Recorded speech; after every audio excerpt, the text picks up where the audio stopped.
Good afternoon, everyone. Thank you very much for coming for this event on critical raw materials and how to secure supply.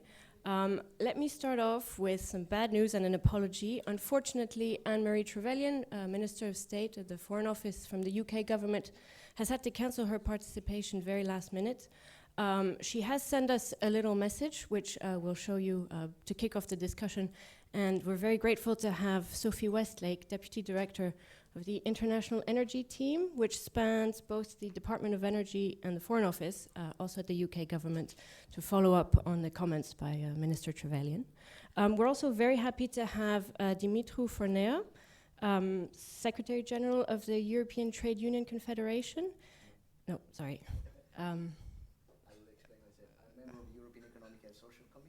I was rapporteur for critical raw material initiative, and also I'm Secretary General of the National Trade Union Confederation Meridian in Romania, which had the mining industry also.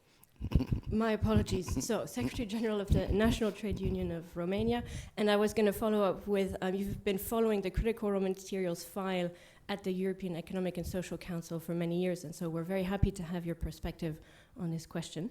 And then finally, our third speaker is Jean-André Barbosa, who's the Vice President for European Affairs and Regulation at the Renault Group. And we're also very much looking forward to your perspective coming from an equipment manufacturer about how supply chains, how you consider supply chains and how critical raw materials come into play. So without further ado, let's start immediately with the intervention from Minister Trevelyan.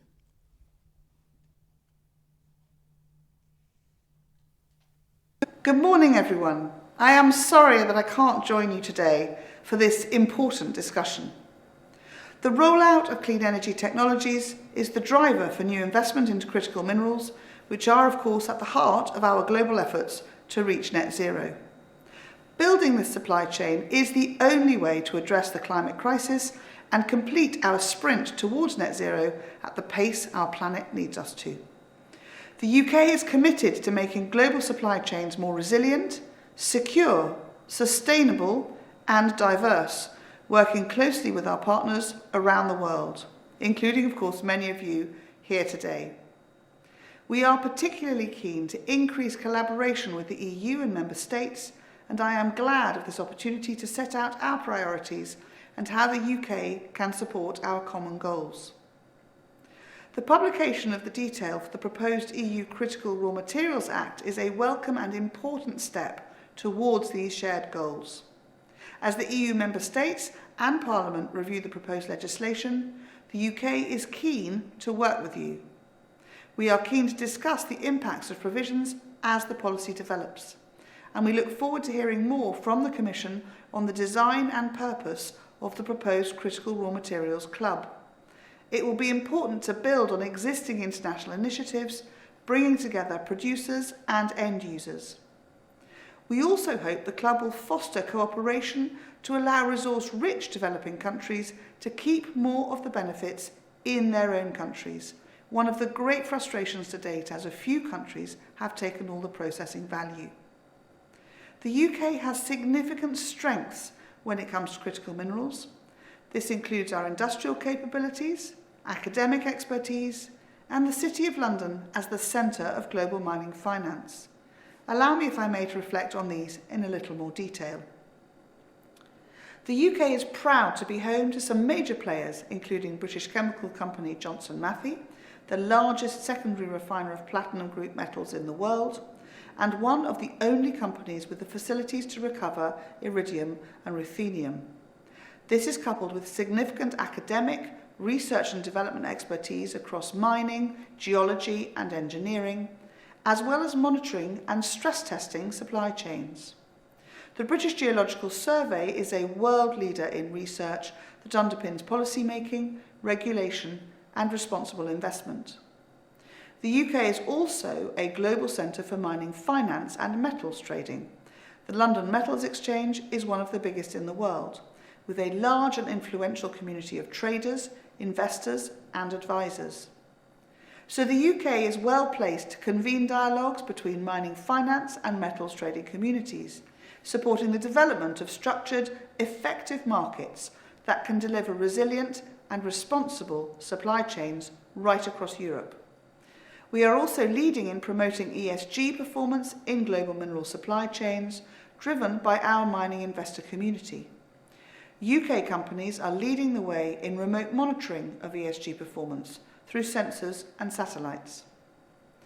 The UK remains committed to working with the EU and its member states, bringing our strengths to help in united efforts to achieve our shared goals, and I wish you fruitful discussions throughout the day.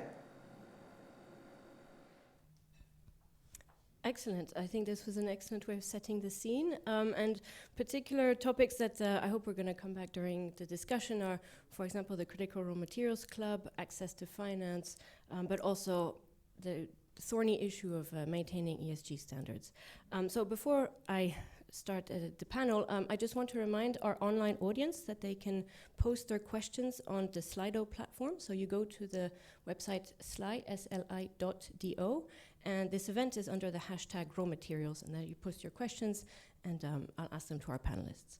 So let me start with asking Mr. Fornea to give us also the European perspective, and if you could also try to explain to us, how the UK and the EU approaches to raw materials complement or might differ from each other. Thanks.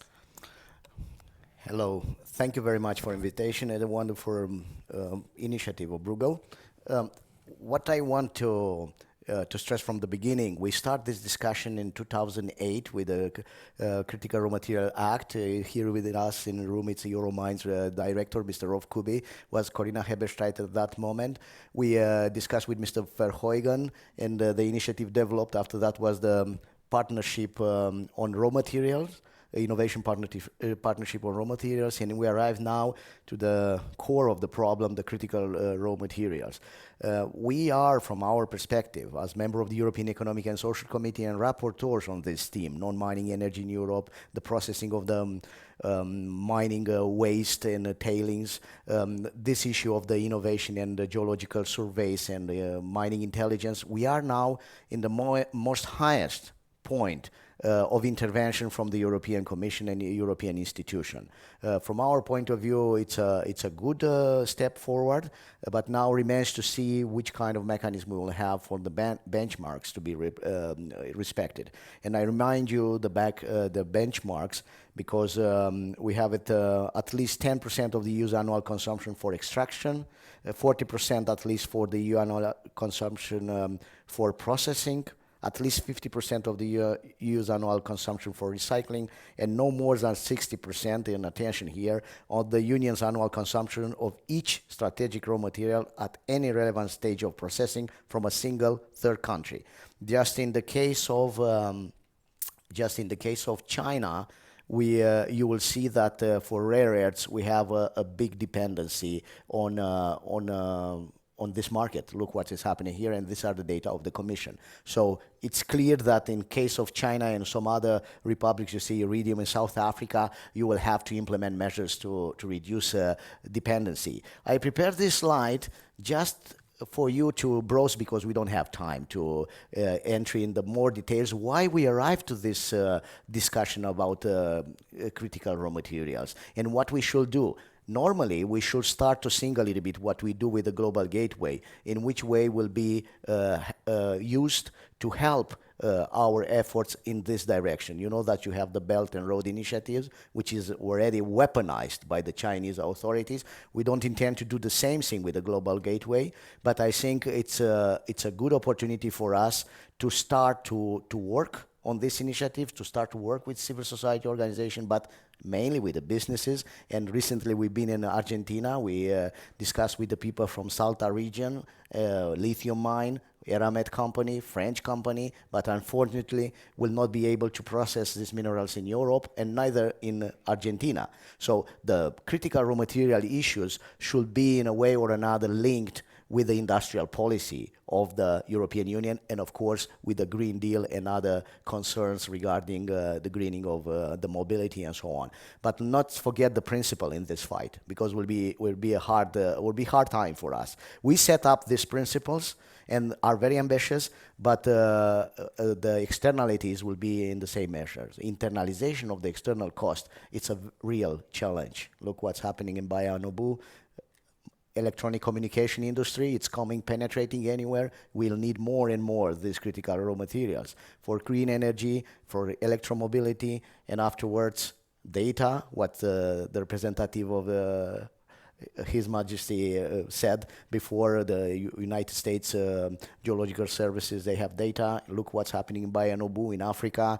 What will happen with the pollution are all externalities which we have to take into account. So if now we are concerned about the pollution of the water, of the air, in the future we will be more and more concerned by the pollution of the water supplies, because all these mines around water sources, they need huge amounts of water, and they will need also, in a way, decent jobs. So all are this in a basket are our concerns. So we can start the debate from my point of view. Great, thank you very much.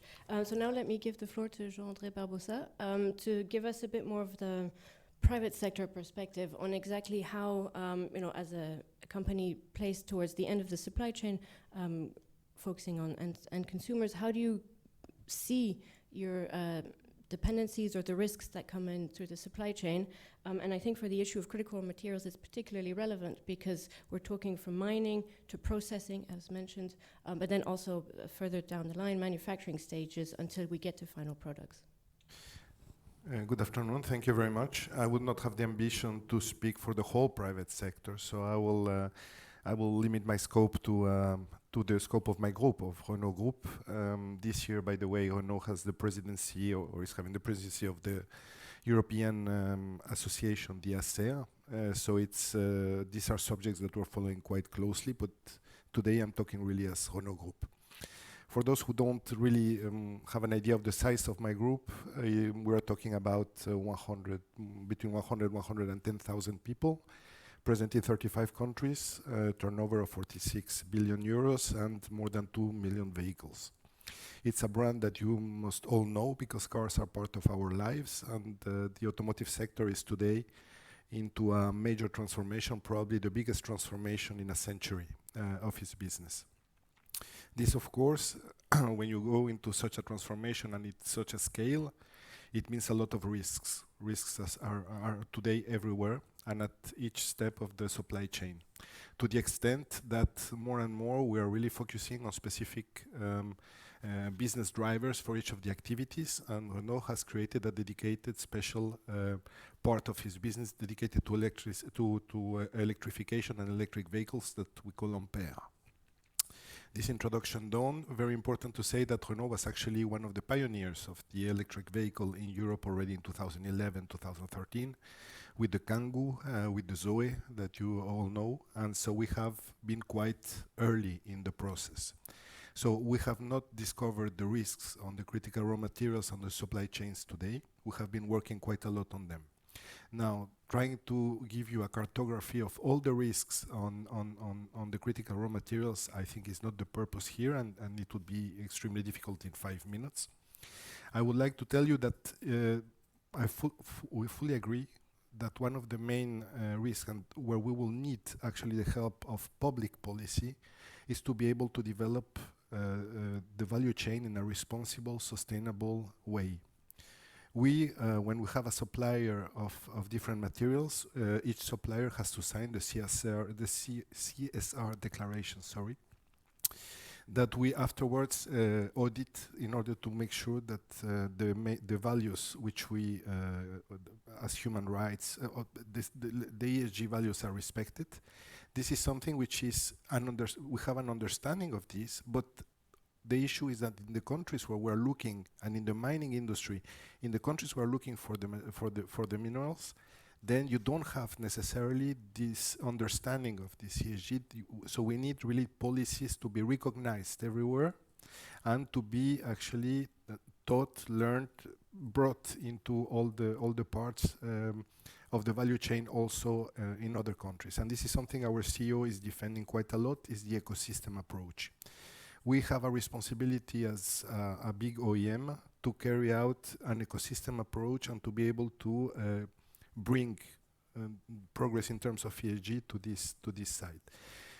We can speak a lot about the risks In terms of ESG, I think we will come afterwards. Now, just 2 words more. First, on volumes and prices. Of course, the companies have to secure the volumes and as much as possible the prices to have a visibility on the future.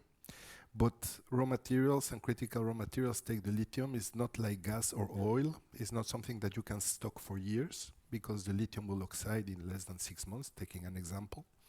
So it means that we have to create dedicated mechanisms, and we need to understand exactly what can be needed to actually help the industry to secure volumes, mutualize the risks, de-risk their activities, because this is becoming key.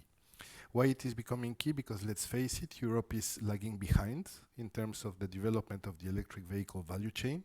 We are facing a world leader in all steps of the value chain, which is China, all the steps. And this process in China is a very structured process that started with the raw materials in the 60s probably, and has been accelerating with the Made in China 2025, 10 years ago. So we are facing a giant which is leader.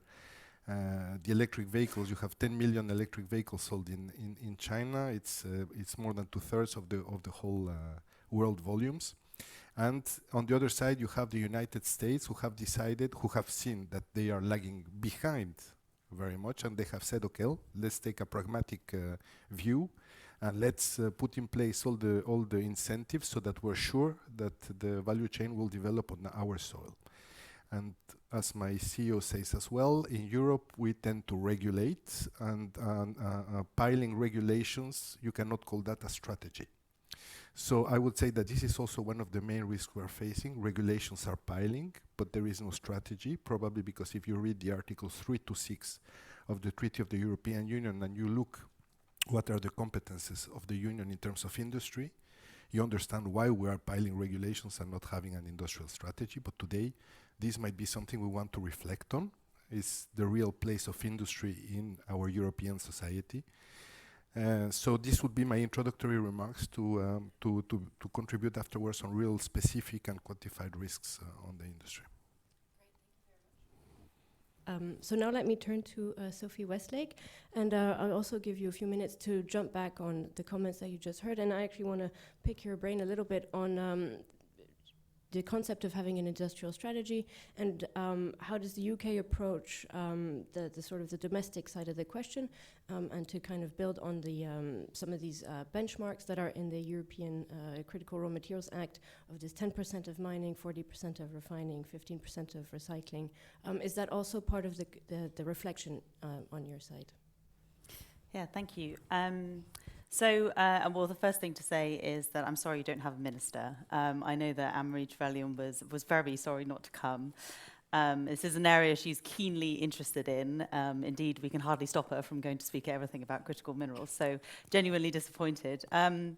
So we launched a strategy last year, and then this year we've already refreshed it, which I think just shows how fast things are moving. I think we have quite similar objectives to what's been set out by the EU. But I think there are some areas where our approach is similar and other areas where it's a bit different. The 3 pillars of what we're trying to do, we've talked about accelerating what we're doing domestically. So, I think we recognize that we are not about to sort of onshore processing of all the different minerals that we need, or all the different parts of the value chain. It's about kind of accelerating what we're good at, understanding what's in the UK, and the kind of key industries that we can work on. So what we do have in the UK is we've got a really good research and development. We've got a real centre of mining expertise. We've got the metals exchange, so a lot of metals financing and trading. So these are some of the areas that we have got expertise in. So part of it is about, and we've got pockets of mineral wealth as well, which we want to develop and to do some specialised processing and recycling. So there's that domestic side, and then actually the side that I'm more focused on in my role is on the international side. And that's where we're really interested in sort of developing further the international market. So, you know, recognizing we won't do all of it, it is nonetheless good for us to have as much diversification in the market as possible. And then the other element is about building partnerships with specific countries, which I know that the EU is doing quite a lot of as well.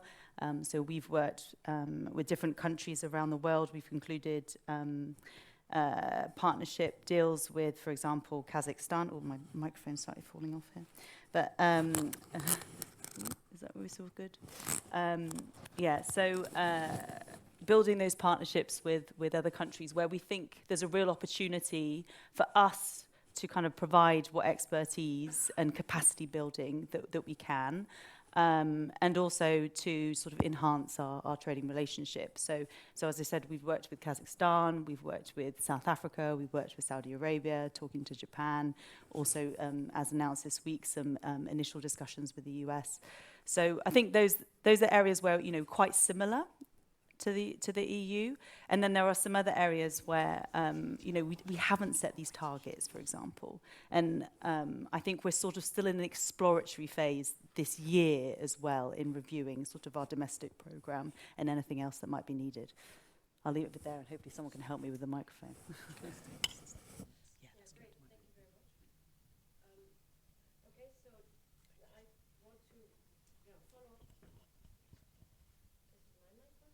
There we go. Right, so just to follow up on these discussions, I want to focus the discussion mostly on the international dimension and these international partnerships that need to be built. And really there's sort of two sort of legs to this. On the one hand is having discussions and coordination amongst like-minded developed economies. And so here's where the concept of the Critical Raw Materials Club has been floating around. It's still a very ethereal concept where it's not entirely sure what would be in it. So I'm going to start with a question of what would be, in your mind, the ideal version of a critical raw materials club? What responsibilities would it have? What sort of membership would it contain? And so start with Mr. Fornell, please. It's so nice that the representative of UK started the discussion about the international partnerships and the Kazakhstan. We have 4 Kazakh colleagues with us today because they come to visit the European Economic and Social Committee, and special representative envoy of the European External Action Service, Madame Harkala, for Central Asia. We had a meeting in Tashkent, and we found out that the main product of Uzbekistan last year of export was gold. We didn't know it, but we found it. So I don't know. I don't want to say that this should be the path. The path is not that. The path is to find complementarity. This is the reason why in that presentation I put strategic interdependence, because sometimes in Europe we discuss about the open strategic autonomy. Nobody is autonomous in mineral terms everywhere in the world. Somebody will find a reason why it's not. You will need a technological factor, you need innovation and so on. So this complementarity, this strategic interdependence can be the key of future partnerships. And I imagine many of these nations now, I listened in some discussions in Latin America, in Africa, because I've been member of the ACP group. I heard this. This time, we will not do it like before. You know what they said. You will not just extract the raw materials and we'll go with them and we'll sell them. With this time, we will ask for a industrial strategy in our country. We will ask for exchanges of technology. We will ask for exchanges of knowledges. So I think it will be more complex, but once the bound is established in a sustainable manner, and the UK has a wonderful relation with Canada, with Australia, New Zealand, and all Commonwealth countries. European Union has territoire outre-mer in Polynesia, Guyana. We have a lot of territories which have this potential. So, and the special relation we have with Latin American, and why not good relations with Central Asia and ex-Soviet countries. So it's a startup, but it's important to understand what will be our philosophy. We have to listen them this time to see what can be done, and afterwards to come with concrete proposal. And the industry should be on the table. So people like Mr. Kubi, like a representative from Renault, the Norilsk, this Nickel Institute, Eurofair, all these organizations, civil society organizations, should be in this discussion, in these roundtables. this will be the start. We need information, mining intelligence, also the capacities that you developed in UK and the United States. It's impressive. By the way, we discussed today in Europe about critical raw materials because was a guy which was it's a professor in the Colorado School of Mines. It's Rod Eggert from this university. He coordinated a work minerals, critical minerals, and the United States economy. This book was as the basis of discussion about critical raw materials today in European Union. I participated personally in that meeting where Mr. Verheugen was and many people from the Commission, and he presented this book, and based on the work which has been done in the United States, actually we developed and we arrived at this point. So we have a lot to share from this perspective. Great, thank you. So, Ms. Westlake, where do you see the balance between trying to develop partnerships more in the sort of developed country framework, where we have relationships with countries that are actually have reserves and production capacity, versus relationships that need to be developed with countries from the global south, where the relationships are a bit different? Yeah, so I think that that distinction comes into our strategy, whereby I think we have a lot of shared goals with countries in the G7 and with the EU, where we all have very high ambitions on clean energy, and we don't want to expose ourselves to vulnerabilities in the supply chain. And we want to work together to encourage that diversification across the supply chain to ensure that they're as resilient as possible. And then, I mean, obviously plenty of countries also have good mineral wealth as well in those countries, and we want to work with them to establish kind of similar criteria and standardization for how those minerals are exploited. And then in terms of working with emerging economies, I think our objectives are really, I mean, as discussed, it's about knowledge sharing, it's about capacity building, it's about sharing the mining expertise that we have. And what as the Minister said as well, we would like to see some of those countries to be able to develop their sectors more so they can gain more of the benefits of the mining of those minerals in the countries where they're mined, as opposed to all being sort of processed elsewhere. So going through that capacity building can help with that. We also want to promote really high ESG standards across the board, and promote recycling where that can take place as well. So by working internationally, both in those forums with G7, G20 countries, we can promote that standardization and then also promote them through our individual partnerships. I think that probably sums it up. Thank you. So now to you, Mr. Barbosa. So I'm pulling in a question from Slido, which is directly addressed to Renaud. Are you intending to invest in the mining stage? And I'm going to add, to broaden a bit the question, to how far down the supply chain do you think it is worth for a company like yours to be directly involved, and maybe to bring in considerations such as ensuring the ESG standards? And also the issue of the processing stage, which, as Mr. Fournier reminded us, China still has quite a strong position at that particular step of the supply chain. And so how does your company see this? It is not a strong position. It is 80%. I mean, for me, that's more than a strong position. No, and because we are today with discussing also between EU and UK, let me give you a very, very good example why we say we need to be consistent, and also public authorities need to be very flexible in understanding the speed at which we can go, because the companies, the industry is here to progress, to go forward, to respect the law, but there are things which we can just not run quicker than the music, as we say in French.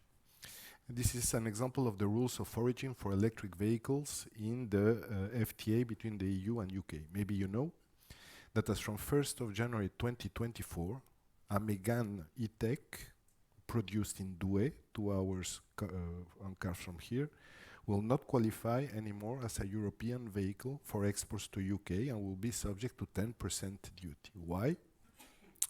Because in the batteries that we're assembling in Douai, the chemicals, the pre-CAM and CAM for the specialists, are not European. Why? Because there are no European producers or not enough European producers of this. Is this a problem only for Renault? No, it's a problem for the whole OEM industry in Europe. So all OEMs will have to face a 10% import tax into the UK as from 1st of January 2024. Why? Because in 2020, this was put as the rules of origin in the FTA treaty. Today we're saying, sorry, we cannot do it and it's not our fault. And the answer is, you knew the rules, you have to apply them. So we are going to lose 10% competitiveness on 1st of January 2024 for a value chain that did not develop at the speed at which we thought in 2020 it would develop. So again, this is just to show that we are in such an uncertainty, in such a horizon of uncertainty that we are also looking forward for a kind of a little bit more understanding and agility to adapt to these changes. On the question of the integration, we do not believe that integration is necessarily the solution. However, you have very good example like BYD in China, which is actually a perfectly integrated company, and it's the second producer of batteries and the second producer of electric cars as well. But is this the model we want to follow? Not necessarily, but what we want is to secure the value chain, which is not the same. You can secure your value chain without necessarily having to integrate vertically and fully over the whole stages from the mining to the downstream. But very important here is the development of an ecosystem. And I think this replies to your question about the international partnerships. I think what we need, because we are looking to secure volumes for the future, and we have secured volumes for the future. Take an example, let's take an example of the global gateway. So therefore, take the neighborhood. Let's take Morocco, for instance. So Morocco is a source of some of the minerals we need for the electric vehicles, and we're trying there to, with companies which are perfectly well respecting the ESG principles, to work together. Take the example of the batteries. One of the main ways of reducing the risk on the supply chain is the circular economy, so the recycling of the batteries. But today the battery regulation that has just been adopted does not tell you if you are allowed to bring the black mass into, for instance, Morocco, recycle there and bring it back to the EU. I think these are points which should be really considered, because the countries where we will find the resources will also want to be associated to the growth that these resources provides. So it's again the issue of looking into this into an ecosystem approach and to be able to integrate the whole value chain. A risk is a bad thing with a probability and an impact. So you need to be able to reduce either the probability or reduce the impact. In the case of the critical raw materials, is diversifying, is more number of suppliers. It is reducing the political risks of the country where we are doing this business. So in all this, I think there is real value for the public authorities and regulators to be helping us to ensure consistency and standardization of what we are asking from the OEMs in Europe. Thanks. So what seems to be coming out of this discussion is definitely the desire justified from the countries where a lot of these mineral resources are physically located to be involved in a lot more stages of the value creation, involved in extracting, processing, and as you reminded us of the recycling part. So now let me ask a question about, so how should we handle in Europe, the UK, the reactions by some countries to approach the question more from a protectionist perspective? And the OECD has actually plotted some numbers about the number of export restrictions on raw materials to show that there's a clear upward trend. So how do we respond to the on the one hand the justified motivation to try to get more value out of these minerals, but on the other hand the use of tools which don't necessarily align with some of the multilateral trade rules? Mr. Fournier, please. We have to understand that sometimes this kind of behavior are coming based on a false assumption and a bad communication. Even in this case of critical raw materials, we have to understand that if we just communicate on critical raw materials and we are not implementing concrete actions, what we are doing, we are over-evaluating the price of critical raw materials, and we are creating the impression that these critical raw materials are everything, and if you are not having this, you can do nothing. No, it's not this the case. This was not the purpose of this exercise when started in the United States. It was just a red flag which has been put it in order to warn the industries that they have to prepare to do something, either to find new providers on the world scale, or to provide new technologies for substitutions or other methods of production in order to not appear a crisis. Was preventive. But if a preventive action is taken to the extreme throughout communication campaigns, can be against any initiator of this information campaign. So we have to take Critical Raw Material Act as a warning. We have this problem. We can do based on the technologies that we have today. If you go in the raw material supply group in the Commission, you will see that anytime are new companies which are saying, put that on the critical raw material list, put that and that and that, and this list will be fitted with more and more minerals which are somebody wants to be there.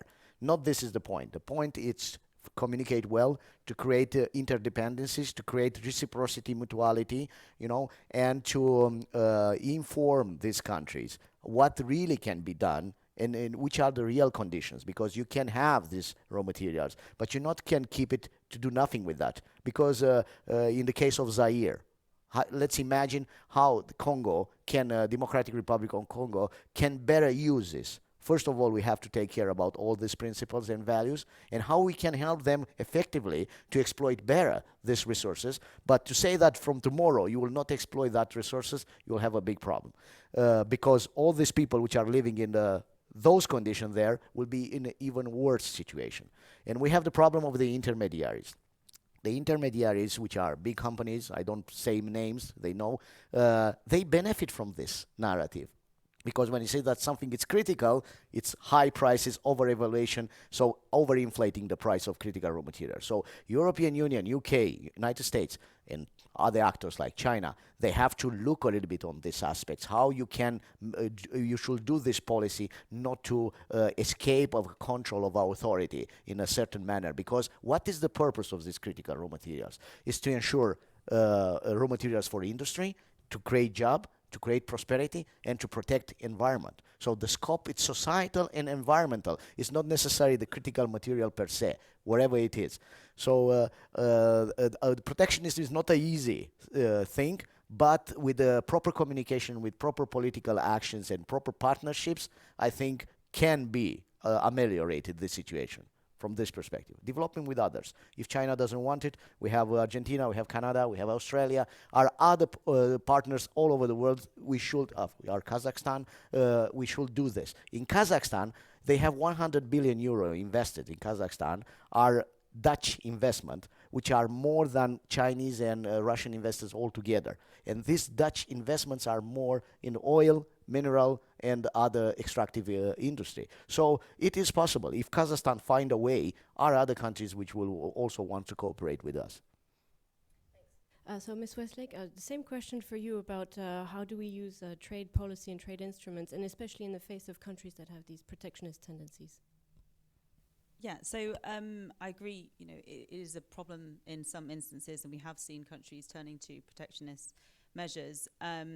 So, I mean, I think in such instances, it underlines the importance of diversification and encouraging as many countries as possible to be involved. And also that, by working with different partners, they can improve their own resilience and position within these supply chains. So that's kind of the main part of the strategy, really, is to promote that diversification. And then, in terms of engaging with countries that sort of want to go down the protectionist route, I think it's about sort of explaining, as Dimitri said, the benefits of exploiting these minerals in the most beneficial way as possible, and that does come back to high ESG standards to ensure that everyone can benefit from the production. So Yeah, so I mean, I think that's, that is our main approach, is to try and, work with countries to open dialogue as to what they can gain from working with us. And then coming back to our sort of approach to partnerships, about capacity building, about sharing our expertise, etc. There are also, particular pots of funding that we have to kind of encourage the best types of projects. We have a clean energy innovation facility, and we have British investment partnership tools, and those are all focused on supporting countries to exploit the minerals in the most environmentally and socially friendly sort of way. So that's, I think, how we approach it. I mean, I don't have so much of a response on like all the trade tools that we'd want to use, because I don't think we're really in that space. It's more about that kind of that partnership approach and dialogue, rather than kind of trade sanctions or whatever. Thank you. So, Mr. Barbosa, could you give a few examples of partnerships from your perspective? And do you see some of these policies coming from these countries as risks, as far as you're concerned, and also to kind of launch you again on the issue you wanted to discuss about the ESG risks? Well, actually, difficult for me to quote a lot of examples about protectionism in these cases, but you can see that there is quite a tension on the raw material side anyway, and this is not new. It has been on different raw materials for years. Now, one thing we have to understand is that critical raw materials is not necessarily the same as oil or gas. These are different animals, to say, because they do not have the same periods, the same stock piling periods, the same kind of processing as well. So we should, at a certain point, I had the impression that on the CRM Act, we were a little bit getting inspired from what the Commission had done on the energy side, which is not necessarily what we think is the case. Now, as I mentioned, we are developing at the level of the private companies, of course, long-term relationship with suppliers, because we believe that this is a sustainable way to have business for the cycle that is coming on electrification. And I mentioned an example that was in Morocco.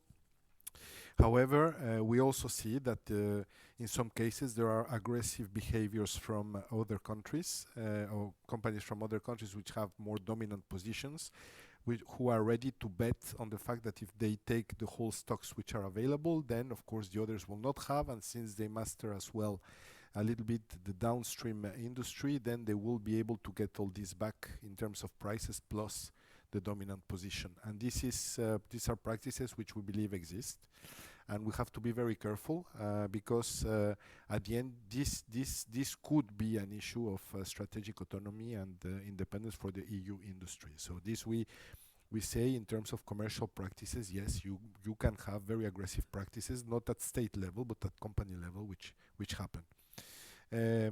It is also important for us, as I mentioned since the beginning, the ecosystem approach, therefore the duration of the engagement, but also because of all the constraints that we are facing regulation. And I'm talking a lot about regulation, but it's true that we have a lot of sticks on our heads. And even if we were pioneers in circularity, in electrification, in due diligence, and you can go and see our due diligence report, there is a whole section on the suppliers, and therefore on how do we assess and protect and take measures to avoid any impact of our activities that are negative to the local communities and where we are doing business, and on the opposite, how do we do to develop. So I think in terms of the big European companies, this is already in our DNA. It is in Renault, it is in what we call the raison d'être. So it is part of the way we work. To take this into account, a supplier is not just a contract and a goods delivered, it's a relationship which entails obligations and responsibilities. And by the way, there is a benchmark, the corporate human rights benchmark. You can go and have a look. There is an automotive sector section, and you please have a look who is in the top and who is in the bottom, and I think it gives quite a good idea as well of what we're talking about today. I don't know if this replies more or less to the question. Yes, it does, more or less. Thank you. And so now it's the time to open the floor for questions from the audience. So I'm seeing the ones trickle into the Slido, but start with a round of questions from the room. So please raise your hand. So we're going to take 2 questions, and yeah, we'll take the questions in rounds of 2. Right. So let's start with the gentleman in the white shirt in the second row. Yep. And then the second question will come from the lady with the green shirt in the back. Yeah, so it's Philip Blenkinsop of Reuters. If you're looking for trade to at least partially solve the critical raw materials issue, I mean, you've just explained, the gentleman from Renault, obviously there's a country, you didn't actually name them, but I think we're fairly clear about what the country is, who have basically kind of hoovered up the raw materials in a particular country, and obviously they have very high processing ability. What is the way in which European companies, or UK companies, or at least companies that are not Chinese, to win over the business in those countries who are actually producing or are exploiting those minerals? In other words, if you've got a Chinese company which hoovers up 100% of the supply, how does a European company step in there and replace them? Thank you. Let's take the second question. Thank you. My name is Christina. I'm a team member at the Martin Center. My question is whether Ukraine might be considered to have the possibility to integrate to be a source of raw materials, of course, after the end of the war, because of the Ukrainian Euro integration, and whether Ukraine, because it has some raw materials, whether Ukraine can be considered, and is there are consideration on also investments in Ukraine in this area, also to reduce Russian supplies from Russia, and also to contribute to the European aspiration to reduce dependency on China. Thank you.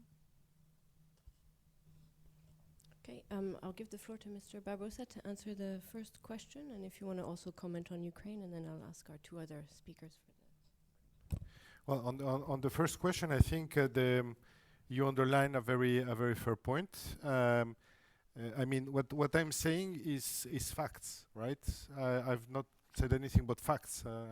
So, yes, there is a country which is actually producing probably 90% of the batteries today and 80% of the refining, and yes, so this is a fact.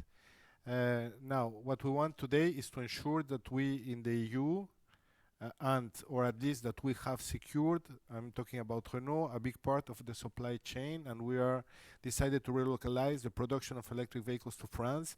Gigafactories are being produced in France. You know that in the case of Renault, it is we are in talks with Envision and with Vercor to get the batteries, and I'm sure my colleague from Volkswagen here has also its own way of seeing this. But the idea is really to Europeanize much better the supply chain. Now you have to go little by little. This is not done in one day.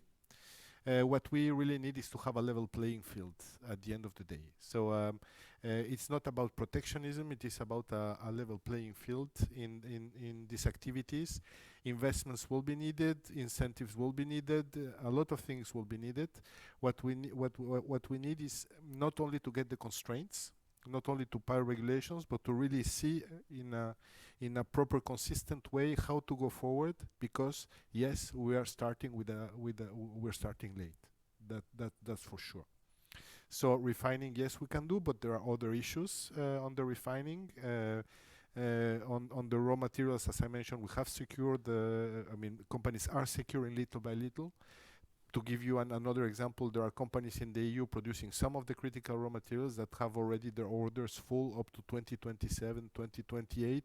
No way to get any more of these materials from them. You have to go and look elsewhere. So the answer, unfortunately, is not very creative and not very innovative, it is step by step. But the thing is that we need to be able to do the steps, and we should be sure that there are not too many constraints that make it impossible. Example, due diligence. I'm going to give you an example with the due diligence. As I mentioned, we are, I think, quite advanced in the due diligence. We received even a prize from the Assemblée Nationale in France for good progress on due diligence 2 months ago. But when we see now the requirements that could apply to businesses, that is that you take your supply chain and you have to go, I don't know how many steps back to make sure that the criteria are respected. Imagine we are talking, let's say, just the main materials in a battery, right? Nickel, lithium, cobalt, let's say manganese and graphite, 5. And you have, I don't know, 7 suppliers, and you have to go 6 steps in the supply chain of each one, and each audit is 50,000 euros. So at a certain point, we also need to understand how this is workable, actually, for the companies, because it's not that there is bad will or we don't want. I think we are showing already, we are doing it even proactively without even this being in place. The question is, we just need to make sure that things are workable. So again, it's a matter of going all together, because we are all going to the same place. Great, thank you. It's a very passionate question. So, Ms. Westlake, if you want to come back on the questions. I think it's a really good question, and this is about how whether we want to target particular sort of processing. So I think the approach we've taken is less about we want to take that and we want to onshore it, and it's more about, okay, we've identified these minerals which we know we're going to need the most for the green energy transition, and the ones that are most vulnerable in terms of supply chains. And then we want to work with industry to kind of encourage opportunities as they arise. And so, we have also developed some funding is available, for example, in research and development of the circular economy. Fund is available. Also, we've invested in the Faraday battery challenge, for example, 210 million. So there's a few examples of where we've made funding available, which can help companies to overcome hurdles to kind of commence investment. And what we have seen over the past year, for example, we've got a company that's just set up to become the UK's first rare earth refiner. And obviously that's an area where we know that China dominates. But because of the tremendous growth in this whole area, there are opportunities for other industries to develop across Europe as well. So I think, for us, it's about identifying, okay, this is where the most challenge is. We've got some funding available, and for businesses to then identify what are the opportunities that we can invest in the UK or in the EU. And we are seeing examples where that is happening. Another example would be we've got green lithium, which has also been supported by one of the government's funds to set up a lithium refinery in Teesport. So there's a few examples where that can work. These are such complex questions. We don't have time to debate it in details, but to remember that the first rare earths capabilities have been in United States in Mountain Pass.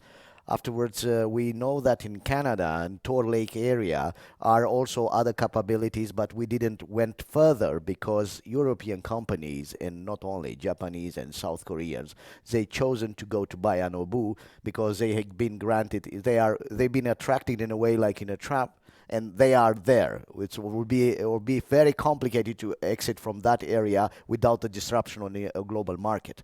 But meanwhile, somebody has to work to an alternative. So you said go in some place else. It's the time to find new other opportunities. Based on that assumption, we started here in Europe with the EIT for raw materials. We discussed it with Ben Schaffer and so on. The idea is to find new technologies and to find a way to create these interdependencies between the processing technologies and the ore. Because if you are not creating this and you just give away your patents, as the European did in China after 5 years of extraction and so on, you lost an evantai. We all lost a number of patents, which has been crucial for giving them the competitive and technological advance, which allows them to do it alone now. So that it's a very big issue. In the future, we will have to have a preventive strategies in this direction, not because we are against China, and contrary, we want to cooperate with them. And in the future, we have to think that the Russian-Ukrainian conflict will be, but how much time will be. In a moment or another, Russia will become what it is, a very important source of critical raw materials. So let's think with a face on the future. Here in this policy, you speak about 10, 20 years or even more. So it's important for us to understand what we want, what kind of substitution we can do, and what should be our international partnership policies in order to avoid this kind of dependencies, which are now very sick for our economy. Thank you. So I think we have time for one last short round of questions. So I've already seen 2 hands. So we'll start with the gentleman here in the front row, and then with yourself. Thanks.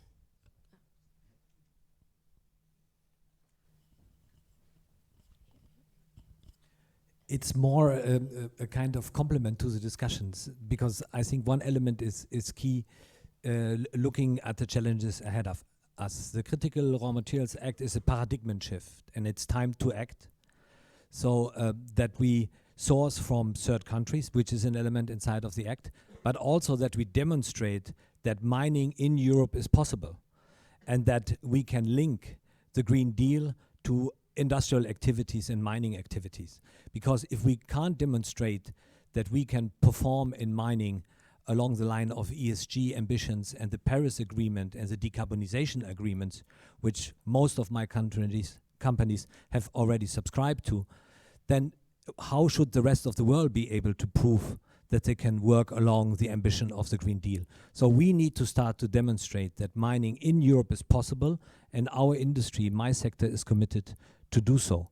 So I encourage to think along the lines of a strategic policy that includes the today 27 national strategies that Mr. Barroso mentioned, that it's very important to have a strategy and to act. That is today only something which is happening at 27 member states. I don't really see today a joining forces inside of the Council under the ambition of the Critical Raw Materials Act, the proposal of the Commission. And then the second question is coming from the lady over there.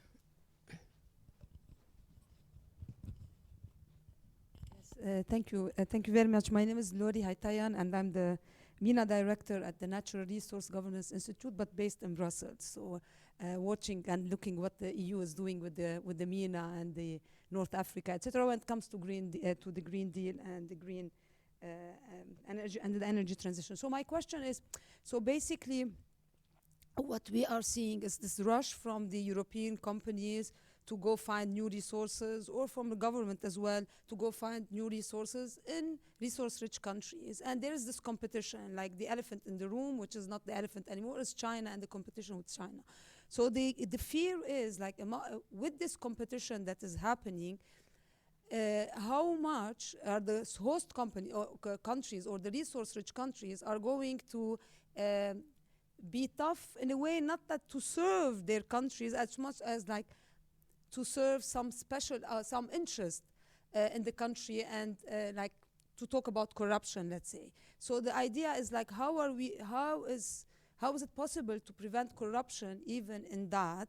Because we know the countries have become very sophisticated, and the resource-rich countries are not anymore like 100 years ago. So they were naive, maybe, to say it, and then the Western companies could come and extract and leave. So as you said, they want something for their countries, but at the same time, that wanting something for their country, there is something else which is like really serious about corruption, because it was being mentioned that some of the countries where the extractions are, or these materials are, they're not very stable countries or very corrupt countries. So how to prevent, what is it that is going to prevent corruption in the minerals and seeking for to get these minerals from the resource-rich countries?